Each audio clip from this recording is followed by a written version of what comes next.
ज्योति जी। राधे। राधे राधे महाराज जी। महाराज जी, मैं ब्रिजवासी बेटी हूँ, शादी बाहर हुई ब्रज क्षेत्र से, अभी वर्तमान में मुंबई रहती हूँ।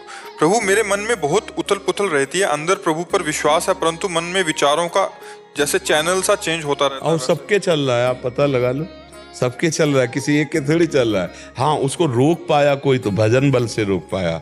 जितना नाम जप करोगे, जितना प्रभु का चिंतन करोगे, उतना ही मन शांत रहेगा। नहीं उसका काम है उथल पुथल, वो तो चैनल चलता ही रहता है, सबका चलता रहता है, सबका चलता रहता है। चैनल बदल दो, उसको चैनल बदल दो, प्रभु की तरफ कर दो, संसार की तरफ से हटाओ। प्रभु जी, जैसे मैंने सत्संग में सुना, आपने कहा कि हम ब्रिजवासी हैं, तो ये मतलब हमारा जन्मसिद्ध अधिकार है कि हमें भगवत प्राप्ति होगी ही होगी।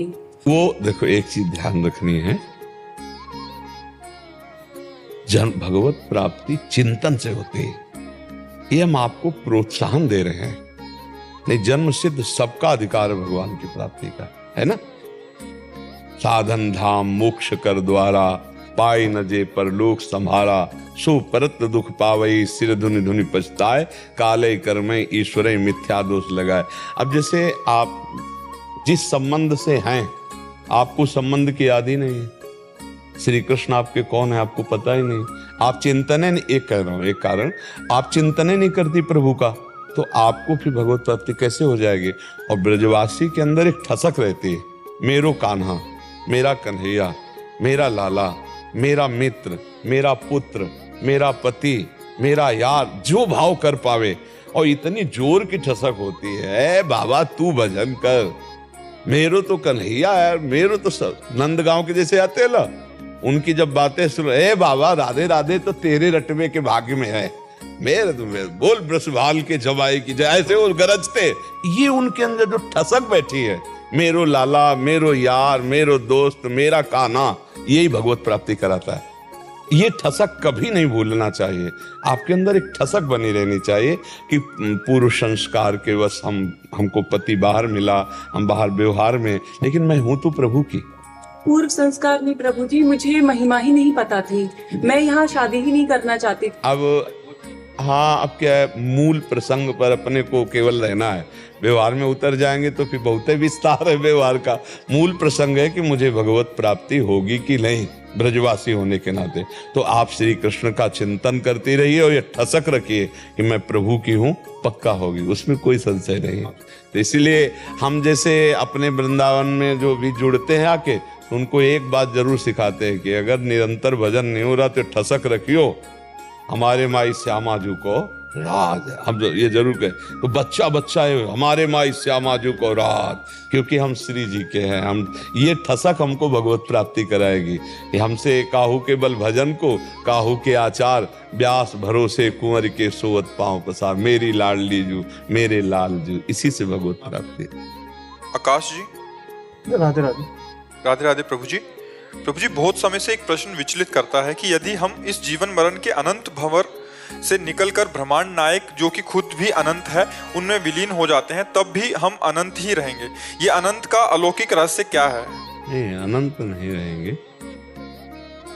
समुद्र की तरंग वायु विकार के कारण है, वायु विकार हट गई तो आपका अगाध समुद्र स्वरूप है, अगाध अथाह, ऐसे अनंत है। अनंत का मतलब ऐसे अनंत नहीं है, अगाध समुद्र, जिसका अंत ना पाया जाए उसे अनंत कहते हैं, जिसकी ठा न पाया जाए उसे अगाध कहते हैं, अथाह कहते हैं। तो वो परमात्म तत्व अथाह, अगाध, अनंत है। तो तुम इसमें भय क्या है? तरंग बन करके हम उस समुद्र में ही उछल रहे हैं, समुद्र ही है। वायु विकार हटा, शांत समुद्र, अगाध समुद्र, अपना अस्तित्व खत्म हो गया। क्योंकि अभी अज्ञान है, वास्तविक ज्ञान हुआ नहीं, इसलिए डर लगता है, इसलिए चिंता कि यार आखिरकार क्या कैसा। ये सब आखिरी वाली बात मत सोचो, कदम वाली बात सोचो। जो आगे का कदम दिखाई दे रहा है, अगर उस पे हम पैर रखते चले गए तो अगली मंजिल हमारे लिए बहुत सरल हो जाएगी। जैसे हम गिरिराज जी की परिक्रमा लगाना शुरू करें और थोड़ी देर के बाद फिर किलोमीटर गिने, कितने किलोमीटर है, बोले अभी तो 19 किलोमीटर है। यार 19 किलोमीटर, और ये गिनना बंद कर दो और राधा राधा राधा राधा मस्ती से डोलते चले जाओ, पूरी गिरिराज जी की परिक्रमा लग जाएगी। तो परमार्थ के अगर किलोमीटर गिरोगे वो बहुत कठिन है, क्योंकि आगे की पता नहीं है ना। अब जैसे आप अनंत पे विचलित हो गए, अनंत का मतलब जिसका अंत नहीं है, वो परमात्मा है, उसी में आप हो गए तो आप परमात्मा स्वरूप हो गए। ये ज्ञान की बात है। और भक्ति की बात है, उसके दास हैं हम, उसके सेवक हैं हम, तो उसके समीप हम सेवा में सुख का आनंद ले रहे हैं। उसकी रूप माधुरी, लीला माधुरी, गुण माधुरी, उसी के साथ नाना प्रकार की क्रीड़ाएं, आनंद का अनुभव परमात्मा। जैसे अच्छा दोस्त मिल जाए तो कैसा समय कटता है, अगर धनी मिल जाए और समर्थ मिल जाए और बलवान मिल जाए और सर्वज्ञ मिल जाए और सिर्फ हमारे मन के अनुकूल चलने वाला मिल जाए, सिर्फ हमारे मन के अनुकूल, तो कैसा रहेगा? ये तो निहाल हो जाओगे ना। ऐसे दोस्त हैं भगवान हमारे, ऐसे पिता हैं भगवान हमारे, ऐसी माता हैं भगवान हमारे, ऐसे सर्वस्व हैं भगवान हमारे। ये तो सुख का विषय है, डरने का विषय थोड़ी कि उस अनंत में मिलके हम अनंत हो जाएंगे। ऐसे अनंत नहीं, इसे नानात्व तो कहते हैं। महाराज जी, एक दृश्य दिखता है बार बार मेरे को सपने में, जैसे एक ब्रह्मांड से हम दूसरे ब्रह्मांड में। देखो बच्चा, स्वप्न असत्य है, स्वप्न असत्य है, जागृत असत्य है, साक्षात्कार जागृत और स्वप्न से अतीत है। जो न स्वप्न है न जागृत है, उस भगवत साक्षात्कार, इस जागृत में जो देख रहे हो, इसे भगवान शंकर कह रहे हैं, उमा कहूं मैं अनुभव अपना। शंकर जी का अनुभव, सत हरि भजन ये जगत सब सपना। न ये रूप 50-60 वर्ष पहले नहीं था और पता नहीं कितने दिन बाद नहीं रहेगा। बीच में केवल दिखाई दे रहा है, इसका अस्तित्व है, सपना है। जैसे जगे तब सपना नहीं, और जब सोने के लिए लेटे थे तब सपना नहीं, बीच में सपना आया। बच्चा, ये स्वप्न है।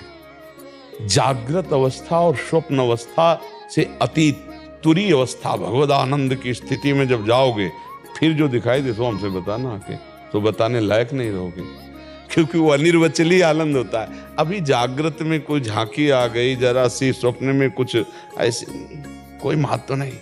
छोटी मोटी अनुभवों को जब सोहनी लगा के हटा दो, तब उस महाअनुभव का अभी कुछ नहीं। मतलब हमारे सामने भावात्मक झांकी भी आ जाए तो हम कोई जीवन मुक्त थोड़ी हो गए। उसके लिए तो काम, क्रोध, लोभ, मोह, मद, मत्सर सब पर विजय प्राप्त करके तब जीवन मुक्त अवस्था। इसीलिए क्या होता है कि छोटे छोटे अनुभव, छोटी छोटी बातें, छोटी छोटी मानसिकताएं, हम उसको भगवत प्राप्त मान लेते हैं, हम उसको दिव्य मान लेते हैं। हमको दिव्य पाना है। अब छोटे छोटे भोग, छोटी छोटी कामनाएं, छोटा छोटा फुसला देना, इससे मुझे क्या होगा? मुझे उस परमात्मा का साक्षात्कार करना है। मुझे ये छुपा छुपी का खेल नहीं खेलना कि स्वप्न में आप झलक दे गए, ऐसे दे गए, ऐसे। शर्माओ मत, सामने हमारे प्रकट हो। मैं देखना चाहता हूं कि आखिरकार परमात्मा कैसा है। आप चाहे जिस भाव में समझो, आप मुझे दिव्य दृष्टि दो, मैं आपको देखना चाहता हूं। मैं आपका अंश हूं और भगवान ने दी है, जैसे अर्जुन को दी, ऐसे भक्तों को दिव्य दृष्टि दी है और उनको अनुभव हुआ, परमात्मा का अनुभव हुआ। बिना अनुभव के ऐसा नहीं कि संसार में भगवत प्राप्त महात्मा ही नहीं है, ऐसा नहीं है।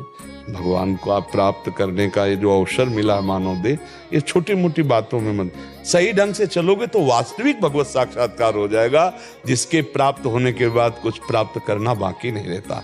ब्रह्मभूता प्रसन्नात्मा न सोचति न कांग, अखंड प्रसन्नता, अखंड आनंद की अनुभूति या भगवत साक्षात्कार प्रिया प्रीतम के रूप में जो जैसी भावना करता है। तो अभी छोटी मोटे प्रश्न जो अंदर उठते हैं, जो जागृत अवस्था के छोटे मोटे कुछ चकाचौंध आकर्षण और दिव्यता और स्वप्न की दिव्यता, इनको सबको गुप्त कर दो। हम साक्षात्कार करने के लिए निकले, जिससे जन्म मरण का चक्र हट जाए, भगवत स्वरूप हो जाए, भगवदानंद में। वो भयावह स्थान थोड़ी है, उसका थोड़ा अनुभव होने पर अभय हो जाता है जीव। आप कह रहे हो भय लगता है, तो अभी वो वस्तु अज्ञानी हूँ महाराज जी। नहीं, हम आपको कह रहे हैं, हम तुम सब अज्ञानी हैं, हम तुम सब अज्ञानी। पर्दा हटा, ज्ञानी हो गया, वही आप ज्ञान स्वरूप हो। जो पंच भौतिक शरीर ये है, वो ये है, और जो इसमें आत्म तत्व है वही आप में है। थोड़ा पर्दा लगा के भोगों में खेल रहा है, वही अज्ञानी हो गया। जो पर्दा हटा के भगवान को, तो वही ज्ञानी हो गया। और पर्दा हटाने के लिए ही तो मानव देह मिला है, पर्दा हटाने के लिए साधु संग मिला है। तो अज्ञानी और ज्ञानी क्या? हम पथिक हैं प्रभु के मार्ग में। 1000 की लाइन लगी, आगे वाला जो साक्षात्कार कर रहा है उसी लाइन में तो हम भी लगे हैं ना। तो लाइन तो वही है ना हमारी सबकी, भगवत मार्ग। इसलिए हम कोई नीच नहीं है, हम कोई कम नहीं है, हमें चलना है प्रभु की तरफ। हमें उत्साह ही नहीं होना कि हम अज्ञानी, हम नीच, हम कैसे प्राप्त कर पाएंगे। नहीं, हम भगवान के अंश हैं। जैसे महापुरुषों ने प्राप्त किया, उसी मार्ग पे हम चलेंगे, हम उनको प्राप्त करेंगे। वो हमारे प्रभु हैं, हमारे स्वामी हैं, हमारे साहब हैं। समझ पा रहे हैं आप?